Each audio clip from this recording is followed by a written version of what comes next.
Қазақстан Республикасы президентінің 2013 жылғы 9 тамыздағы жарлығына сәйкес терроризм актісі қатерінің туындауы туралы ақпарат мониторингінің және антитеррористік операция жағдайында халықты хабардар етудің мемлекеттік жүйесінің ұйымдастырылуымен жұмыс істеу қағидалары бекітілді. Террорлық қатердің 3 деңгейі осы жарлықта көрсетілген. Террористік қауіптіліктің деңгейлері бір қалыпты сары, жоғары қызғылт сары және шекті қызыл болып үшке бөлінеді.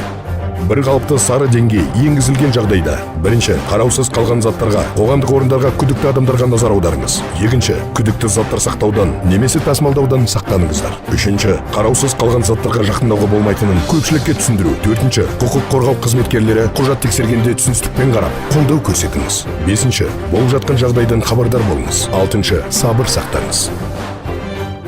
Жоғары қызғылт сары деңгей енгізілген жағдайда: бірінші, сары деңгейдегі қажетті іс-әрекеттерді есте сақтаңыз. Екінші, құжаттарыңызды әрдайым және барлық жерде өзіңізбен алып жүріңіз. Үшінші, аса қажеттілік болмаса, халық көп жиналатын жерге бармауға тырысыңыз.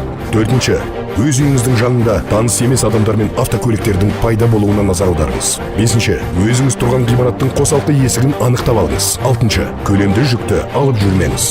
Жетінші, төтенше жағдай туындағанда отбасы мүшелерімен ақылдасып, бірлесіп әрекет етіңіздер. Аса жоғары қызыл деңгей енгізілген жағдайда: бірінші, алдыңғы деңгейлердің сары, қызғылт сары талаптарын орындаңыз. Екінші, террористік қаупі бар аймақтардан алыс болыңыз. Үшінші, көшеде балалардың жүруіне тоқтау қойыңыз.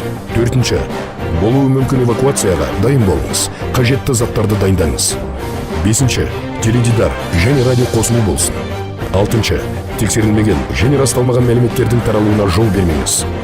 Жетінші, егерде сіз біреуді террористке ұқсатсаңыз, есте сақтаңыз: қылмыскердің сыртқы бет әлпетін, ерекше белгілерін және мінез құлқын есте сақтаңыз. Бірақ оларды тоқтатуға тырыспаңыз. Фото және видео түсірілім жасамаңыз. Антитеррористік операция жағдайында ел азаматтарына сабырлық сақтап, мемлекеттік және құқық қорғау органдарының әрекетіне түсіністікпен қарап, сондай-ақ оларға қажетті көмек көрсетуді өтініп сұралады.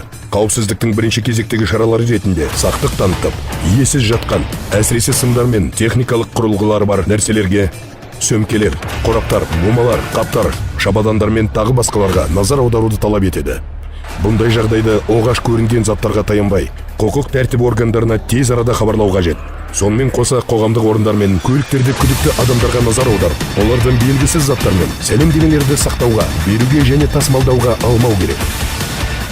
Террористік қауіптіліктің деңгейлері анықталғанда немесе болдырмау туралы халықты хабарландыруы интернет желі, теледидар және радио, сонымен қатар SMS жіберу арқылы жүзеге асады. Жалпы қатердің 3 деңгейінде де сіз бен біз үнемі есте ұстауға тиісті ережелер осы. Сақтансаң, сақтайды.